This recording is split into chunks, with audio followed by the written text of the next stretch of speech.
Assalamualaikum warahmatullahi wabarakatuh. Sudahkah menanam hari ini? Teman-teman, hari ini saya mau berbagi tips atau berbagi cara menghilangkan kutu atau hama pada Calathea. Salah satu di sini yang saya alami itu adalah kutu atau semacam tungau laba-laba ya. Nah, itu adalah salah satu jenis hama yang ada di tanaman Calathea. Biasanya itu teman-teman kalau punya Calathea, hama tungau laba-laba atau yang disebut dengan spider mite ini diamnya atau berada di belakang daun. Nah, ini bisa teman-teman lihat ya, ini sudah ada contohnya ini ya. Ini terlihat kecil-kecil ya.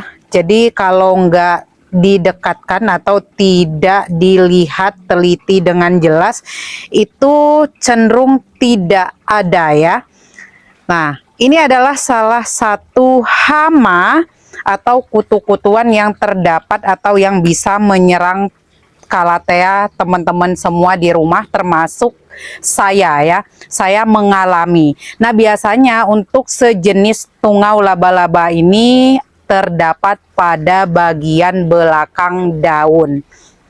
Nah, yang tanya, Kak, bagaimana cara sebelum kita mengatasinya, bagaimana cara kita bisa tahu ada kutu? Karena biasanya itu baik-baik saja ya, teman-teman, terlihat baik-baik saja, apalagi jenis tungau laba-laba ini kecil sekali ya, lembut-lembut sekali seperti telur. Nah, lebih tepatnya disebutnya memang telur laba-laba ya.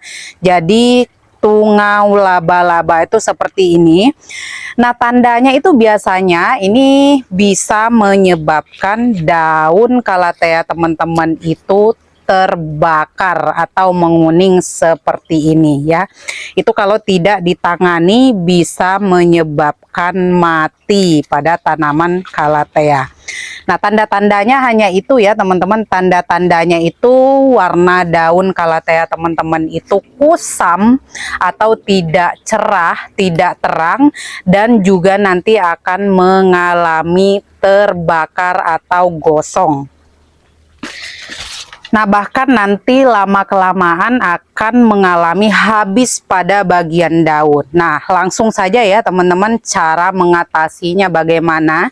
Sudah sering saya jelaskan bahwasanya bagaimana cara pencegahan yang baik itu adalah dengan cara perawatan rutin ya. Perawatan rutin teman-teman bisa lakukan spray obat hama kutu-kutuan secara rutin, bisa seminggu sekali meskipun tidak terserang, atau bisa juga minim-minimnya sebulan sekali. Itu kayak gitu ya, bisa menggunakan organik. Teman-teman bisa kok buat dari tembakau, bisa buat dari jenis macam-macam lah yang alami ya. Bisa searching-searching, biasanya banyak tutorial-tutorial yang buat obat hama kutu-kutuan yang seperti ini. Nah, kalau saya biasanya itu pakai yang organik ya, atau pengendali hayati ya. Kalau organik itu di NASA itu pengendali hayati namanya, biasa saya pakai. Atau bisa juga teman-teman kalau sudah terserang atau sudah ada ya, seperti ini tadi. Itu tadi yang disebut spray dengan organik atau rutin itu untuk pencegahan. Jadi meskipun tidak terkena seperti ini, belum terlanjur kena seperti ini, teman-teman bisa lakukan penyemprotan insektisida ya. Boleh yang pengendali hayati atau yang berupa organik, boleh juga yang kimia ya. Nah, terus bisa juga teman-teman lakukan itu ya untuk pencegahannya, atau bisa juga dengan cara rutin minimal sebulan sekali lap daun. Nah, karena dengan cara yang seperti ini, lap daun ini ya, lap daun ini teman-teman otomatis tanamannya akan sehat-sehat dan akan otomatis bersih karena rajin ngelap ya. Tapi kalau misalkan sudah terserang seperti ini, caranya bagaimana? Teman-teman bisa lakukan menggunakan lap air dicampur dengan sabun cuci piring. Nah, untuk sabun cuci piringnya itu teman-teman bisa teteskan secukupnya, jangan sampai banyak-banyak ya. Secukupnya saja, kira-kira sudah keluar busa sedikit ya. Nah, kurang lebih seperti ini, sedikit saja. Ini bicara kalau sudah terserang ya, atau sudah terkena. Nah, ini salah satu cara alami. Teman-teman lap dulu bagian atasnya seperti ini. Nah, ini juga salah satu supaya nanti tanamannya itu sehat, bersih, kinclong ya, cerah. Terus ini ya, yang sudah kena tadi. Nah, ini kita ganti ya teman-teman. Yang sudah terserang tadi. Nih. Nah, oke, ini saya punya Calathea ya, untuk kutu atau spider mite-nya itu, atau yang disebut tadi tungau laba-labanya itu tebal banget sehingga menyebabkan daun-daunnya itu gosong. Jadi ini adalah salah satu tanda tadi bahwa Calathea kita ini sudah terserang hama ya, jadi tidak sehat. Nah, caranya adalah saya suka lap menggunakan sabun cuci piring ya teman-teman. Sabun cuci piring teman-teman juga bisa lakukan di rumah kalau sudah terlanjur terserang. Kalau belum terlanjur terserang tadi bisa pencegahan dilap air biasa sering-sering rutin, terus atau juga bisa menggunakan pencegahan menggunakan pengendali hayati ya, atau obat kutu yang organik ya. Nah, ini beda cerita kalau teman-teman di rumah sudah dilakukan lap air bersih nggak mempan, dilakukan lap pakai sabun cuci piring nggak mempan, terus juga pakai yang organik nggak mempan. Teman-teman harus gunakan yang namanya insektisida atau obat kutu yang kimia. Nah, ini sebagai contoh saja, ini seharusnya memang sudah harus pakai yang kimia karena ini banyak banget ya teman-teman nih. Nih, banyak banget seperti ini ya, tebal ya. Kalau kita lap juga nanti kemungkinan telurnya pecah, maka nanti untuk telurnya itu atau anakannya itu akan semakin berkembang biak atau akan semakin banyak, semakin meningkat populasinya ya teman-teman. Nah, kalau yang masih sedikit-sedikit terkena seperti ini, kalau biasanya itu menyerangnya juga di bagian daun-daun yang tua. Biasanya ya teman-teman, daun-daun yang tua. Maka itu alasannya kenapa teman-teman harus rajin pruning atau harus rajin buang-buangin daun-daun yang agak sedikit tua atau sudah mulai menguning, supaya nanti tidak menular ke daun yang masih muda atau daun yang masih sehat.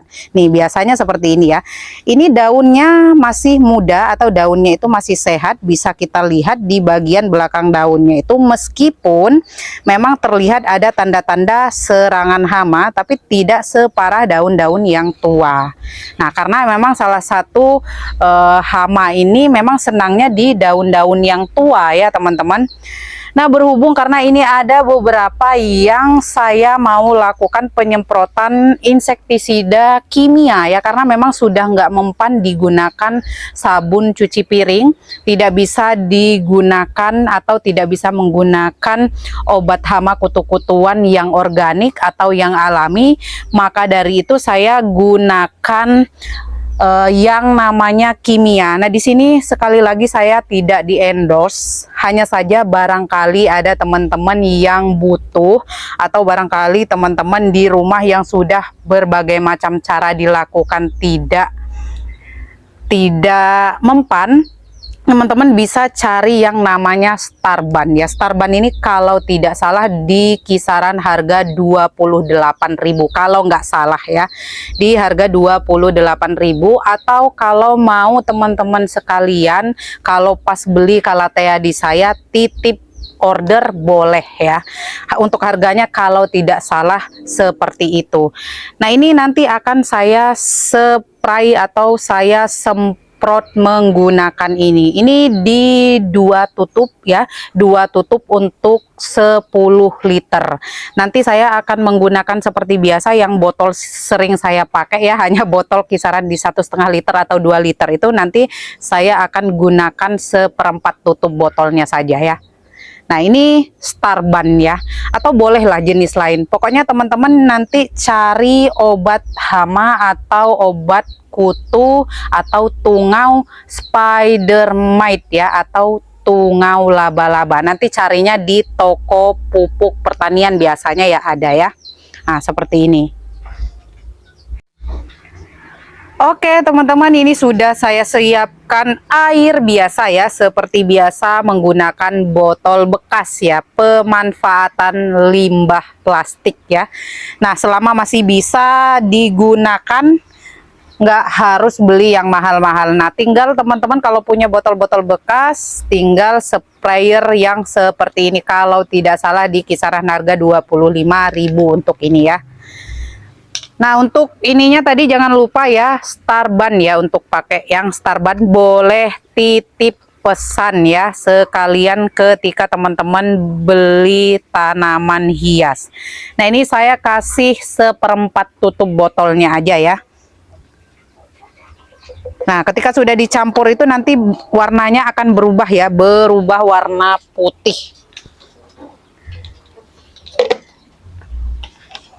Jangan lupa kocok ya, dan jangan lupa ya, bagusnya sebenarnya untuk teman-teman yang sedang pengaplikasian insektisida seperti ini, usahakan untuk menggunakan sarung tangan ya, atau jangan lupa untuk cuci tangan bersih dan juga menggunakan sarung tangan.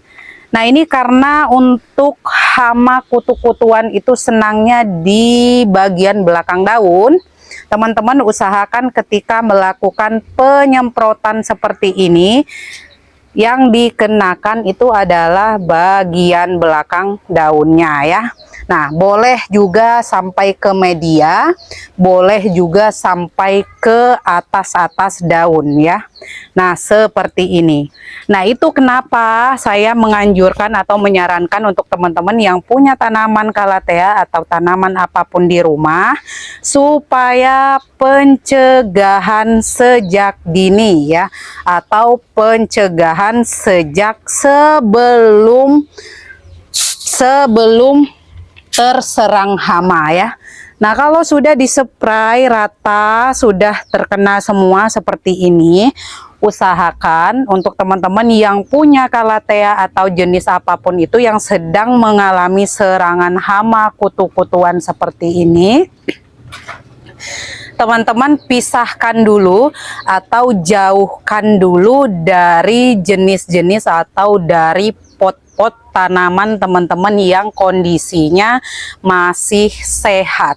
Karena ini untuk kutu yang seperti ini itu perpindahannya sangat cepat, perkembangbiakannya sangat cepat. Itu tadi ya yang saya sarankan, supaya nanti rajin-rajin dielap, atau juga untuk pencegahan nanti berkembang biakan, teman-teman bisa lakukan dengan penyemprotan insektisida aja ya, itu yang lebih tepat dan lebih cepat ya diiniin. Nah, terus yang terakhir ya, untuk teman-teman juga, ini adalah salah satu tanda bahwa barangkali di rumah teman-teman itu nggak tahu bahwa ada sejenis tungau laba-laba ini ada di bagian-bagian batangnya itu ya. Nah, ini sudah disemprot tadi ya, sudah disemprot, jadinya ini ya, hilang ya. Nah, ada yang seperti sarang laba-laba persis ya, karena ini tungau laba-laba, jadi otomatis salah satu ciri atau tanda bahwa terserang hama spider mite ini adanya sarang laba-laba. Nah, tadi selain dari teman-teman di rumah, usahakan yang terserang penyakit spider mite ini dijauhkan dulu dari yang sehat. Teman-teman di rumah usahakan untuk rak tanamannya itu jangan terlalu dekat ya, jangan terlalu dekat dari pagar atau tembok. Yang pertama, kenapa tidak boleh dekat pagar atau tembok? Kalau udah dekat dengan tembok itu biasanya tanaman, ini bicara khusus Calathea ya.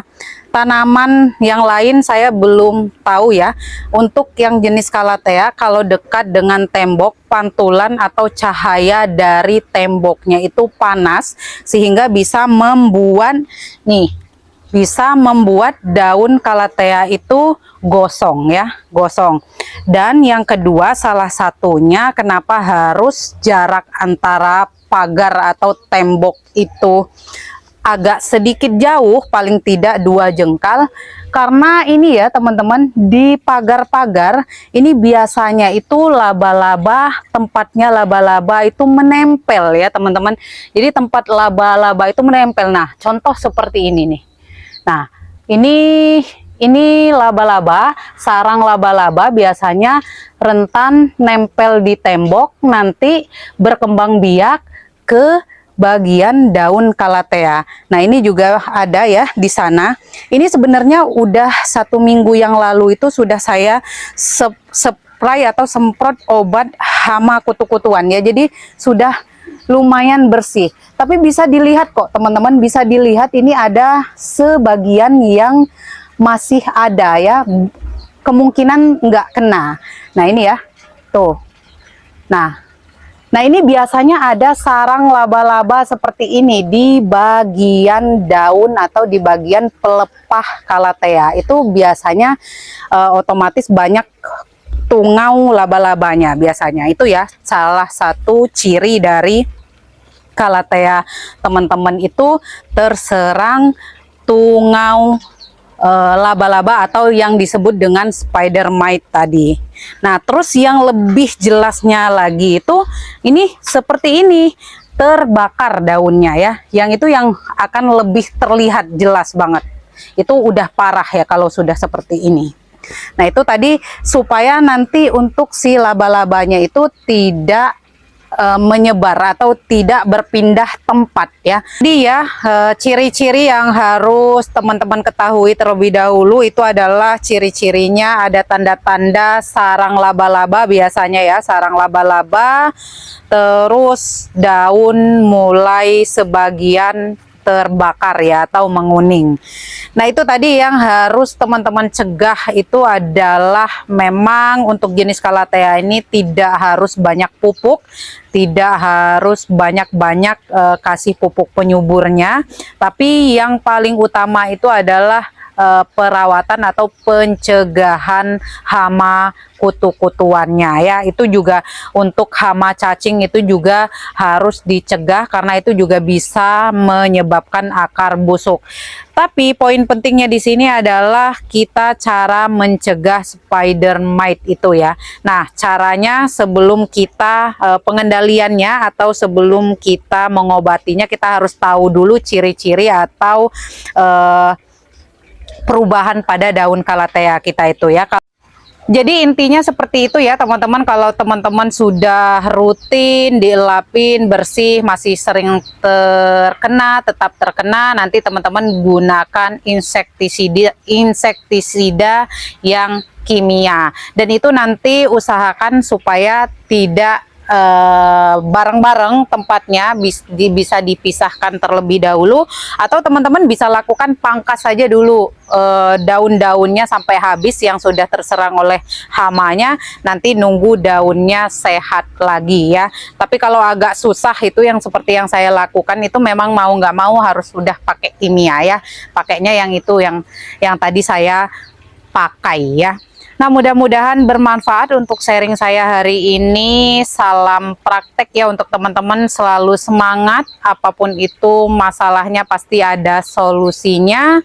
Terus juga saya mau kasih informasi ke teman-teman kalau untuk tanaman hias calathea itu memang seperti itu ya. Jangan terlalu banyak pupuk karena akan menyebabkan juga daunnya itu gosong. Yang harus teman-teman rawat itu adalah bagaimana caranya supaya si daun calathea ini cantik terus dengan pencegahan hamanya.